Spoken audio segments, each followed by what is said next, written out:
En fait, à chaque fois, on se fait remarquer à l'aéroport. Quand on arrive à Paris, les Réunionnais, ça se remarque à des kilomètres parce que c'est ceux qui ont le plus de grosses valises. Ils ont des sacs remplis d'ananas qu'on a achetés à l'aéroport. Hôtel La Réunion. Moi, c'est Ambre Maillot, j'ai 23 ans et je suis étudiante en design d'objets à l'école Boulle où je prépare mon diplôme supérieur des arts appliqués à Paris.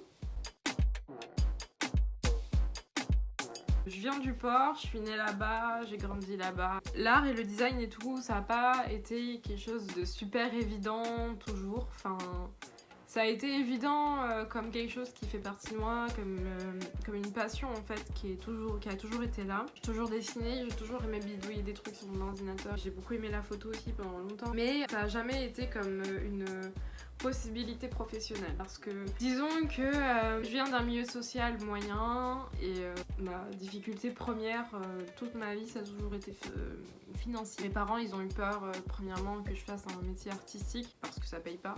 Enfin, on a un peu tout ce cliché en tête du métier artistique qui ne paye pas. Et puis après l'idée de partir en fait ça a jamais été une possibilité envisageable pour nous. Ça a jamais été envisagé dans ma famille en fait que je parte. On avait surtout la crainte financière. Donc ouais, ça n'a pas été vraiment du tout une évidence. Après le bac, j'ai fait une mise à niveau en art appliqué à Saint-Pierre. C'était une sorte de prépa en 1 an. Et en fait, ça s'est hyper bien passé, ça a été vraiment un coup de cœur. J'ai tout adoré, ça a été une sorte de révélation. Le design, c'est vraiment ça que je veux faire. À partir de là, je me suis confrontée en fait à cette réalité où en fait dans les écoles du design, elles sont en métropole. Malgré tout, j'avais fait un compromis au début parce que je m'imaginais pas forcément partir. Enfin, c'était difficile encore une fois à mettre en place. Donc j'ai fait l'école d'architecture au port. J'ai tenu vraiment 2 mois avant d'arrêter.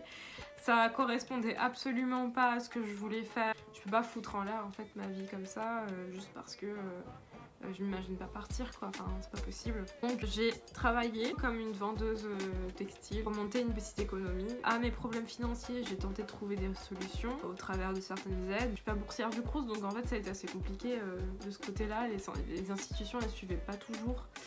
Donc j'ai finalement souscrit à un prêt étudiant. Maintenant j'en ai 2 parce que je voyais pas d'autre solution en fait.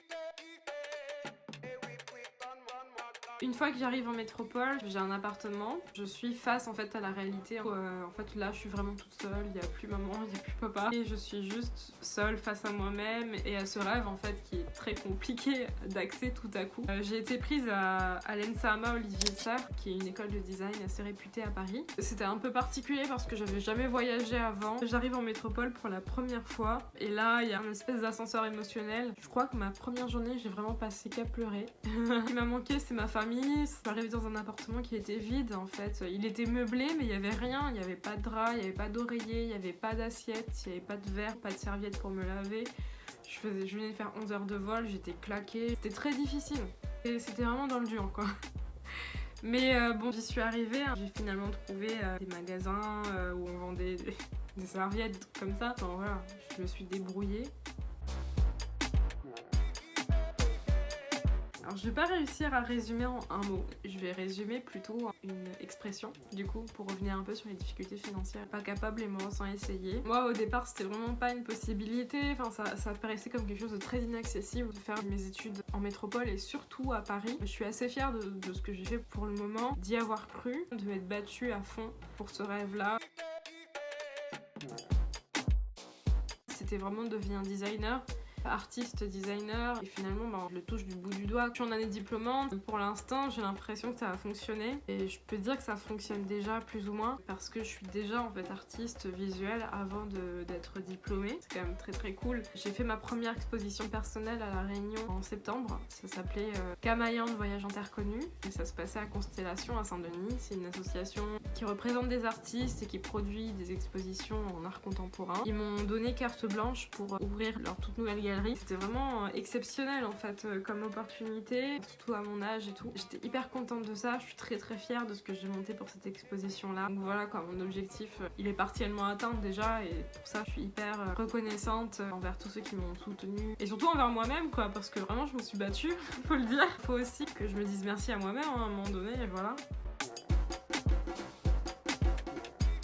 Il y en a pas mal. Le projet le plus énorme sur lequel je travaille, c'est mon projet de diplôme à l'école Boulle. Je travaille sur la culture créole, sur l'oralité créole, la poésie, la musique, les contes aussi créoles. Tout ça, le biais du matrimoine réunionnais, où je m'intéresse un peu à la figure féminine, les femmes qui transmettent la culture, les mamans, les matantes, les nénènes. Je m'intéresse à ce type de figure-là. Et au travers de l'objet, vous allez me dire, mais qu'est-ce qu'elle fout ? Je tente de matérialiser en fait l'oralité créole comme un moyen de transmission. Peut-être l'objet pourrait venir comme un rite de passage ou quelque chose comme ça.